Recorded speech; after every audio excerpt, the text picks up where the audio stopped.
আধুনিক ও গণতান্ত্রিক রাষ্ট্র গঠনে স্বাধীন গণমাধ্যম প্রতিষ্ঠা বর্তমান সরকারের অন্যতম প্রধান লক্ষ্য বলে জানিয়েছেন তথ্য ও সম্প্রচার মন্ত্রী জহিরুদ্দিন স্বপন।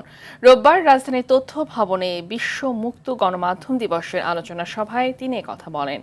তথ্যমন্ত্রী বলেন, মুক্ত গণমাধ্যম ছাড়া কোনো গণতান্ত্রিক সমাজ তৈরি হতে পারে না। এদিকে টিআইবি আয়োজিত বিশ্ব মুক্ত গণমাধ্যম দিবস উপলক্ষে আলোচনা সভায় প্রধানমন্ত্রীর তথ্য ও সম্প্রচার উপদেষ্টা জাহেদুর রহমান বলেন, প্রাইমারি কারিকুলামে মিডিয়া পাঠ অন্তর্ভুক্ত করতে উদ্যোগ নেবে সরকার। হাসান মাহমুদের রিপোর্ট।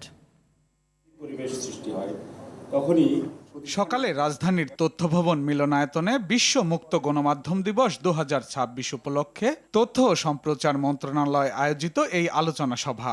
রাষ্ট্র এবং সমাজ পুনর্গঠনের দায়িত্বে নিহিত যেহেতু এই শিল্প, ফলে এই শিল্পকে রাষ্ট্রের অবশ্যই পৃষ্ঠপোষকতা দিতে হবে। অনুষ্ঠানে প্রধান অতিথির বক্তব্যে তথ্য ও সম্প্রচার মন্ত্রী বলেন, গণমাধ্যমের স্বাধীনতা নিশ্চিতে তথ্য বিশেষজ্ঞদের সমন্বয়ে একটি পরামর্শ কমিটি এবং পরবর্তী সময়ে একটি পূর্ণাঙ্গ গণমাধ্যম কমিশন গঠন করা হবে। বাংলাদেশের একজন গণমাধ্যম বিশেষজ্ঞকে সামনে রেখে গণমাধ্যমের সকল অংশীদারদেরকে সাথে নিয়ে তথ্য মন্ত্রণালয় একটি পরামর্শ কমিটি গঠন করতে চায়। তার পরামর্শের ভিত্তিতে কাজ করতে করতে আমরা একটা গণমাধ্যম কমিশন গঠন করব।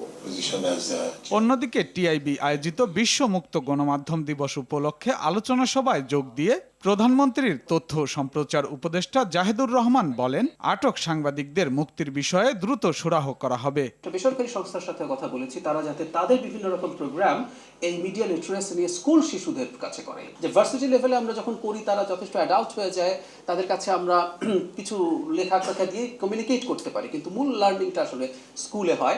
গণমাধ্যমকে সরকারের বিরুদ্ধে গঠনমূলক সমালোচনা করার আহ্বান জানান তিনি। জার্নালিজম বলতে যা বোঝা গিয়েছিল, এই জায়গা থেকে মিডিয়াকে বেরিয়ে আসতে হবে। আপনারা প্রত্যেকে খুব স্ট্রংলি সরকারের যে কোনো ধরনের সমালোচনা, যৌক্তিক সমালোচনা কন্টিনিউ করবেন। এ সময় টিআইবির নির্বাহী পরিচালক ডক্টর ইফতেখারুজ্জামান বলেন, এমন পরিবেশ তৈরি করতে হবে যেন গণমাধ্যমগুলো স্বাধীনভাবে কাজ করতে পারে। এরকম পরিবেশ সৃষ্টি করতে হবে যাতে করে সত্যিকার অর্থে media freedom. Hasan Mahmud, RTV, Dhaka.